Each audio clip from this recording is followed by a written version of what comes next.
Bonjour à toutes et à tous. Tassin, brigadier de l'histoire au rapport. Ici on parle histoire. Vous saurez qu'avec mes anecdotes, vous serez aussi garni qu'un bouquet. Ça me donne une idée de sujet justement. Pourquoi est-ce qu'on a le cliché du béret? Eh ben, on va voir ça aujourd'hui. Mais avant toute chose, générique.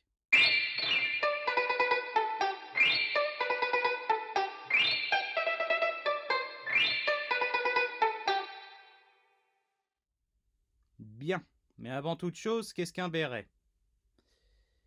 Je sais que normalement tout le monde sait ce que c'est, mais bon, pour les 2-3 gars qui sont pas encore sortis de leur grotte, je vais vous montrer. Venez, je vais vous montrer. Eh oui. Hop, c'est ceci, comme vous voyez ici. Toc. On va la reposer, hein, sinon elle va pas être contente. Tac. Voilà qui est bien.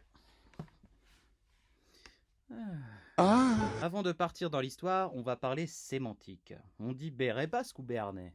Parce que je me souviens le nombre de fois où j'entends « Mais non, c'est pas un béret basque, c'est un béret béarnais » et inversement. C'est un peu plus compliqué que ça. Ce conflit de paternité de l'objet est aussi vieux que du débat pain au chocolat et chocolatine.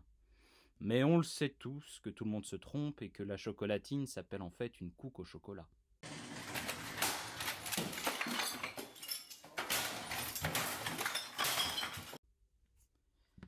Le béret est historiquement béarnais.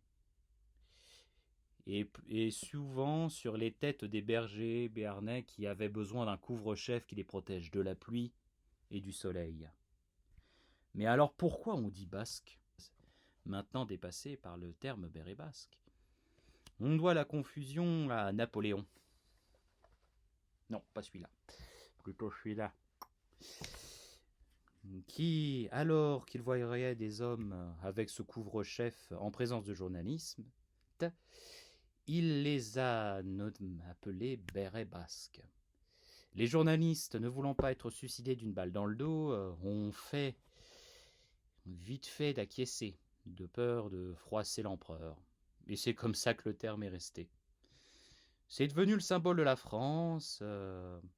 Mais pourquoi est-ce que nos chers voisins anglophones nous voient encore avec ce chapeau? Pour comprendre cela, rien de plus simple. Il faut partir vers Terre-Neuve. C'est une île entre la France et l'Angleterre. Meanwhile. Hello, this is your fish. Very good. I will use it to make my fish and chips. Good. Wait a minute, I just have a little question. What is this strange hat you have? This is a French beret, sir. So this is your kind of, I could say, national hat? Oui, oui. Interesting.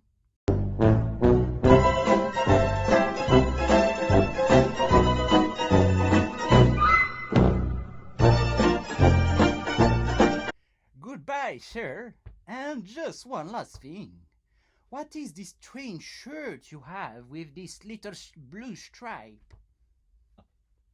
This is a marinière. That's the typical French shirt from the Navy in France. Interesting. Oui, on a compris. Et voilà. Tout s'explique, n'est-ce pas?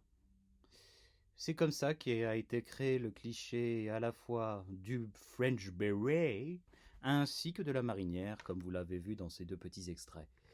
D'ailleurs, la marinière est devenue un élément aussi d'autres forces militaires, comme par exemple les VDV russes, et aussi dans d'autres marines, il est encore porté. Et aussi maintenant, c'est devenu l'élément le plus cliché de la plupart des bobos. Et il y a aussi un autre béret, mais celui-ci je le garde pour une autre vidéo, qui est le béret alpin, aussi appelé tarte alpine. Mais ça, ce sera pour une autre fois. C'est tout pour aujourd'hui. Et surtout n'oublie pas, si tu ne t'occupes pas de l'histoire, elle s'occupera de toi. Ropé.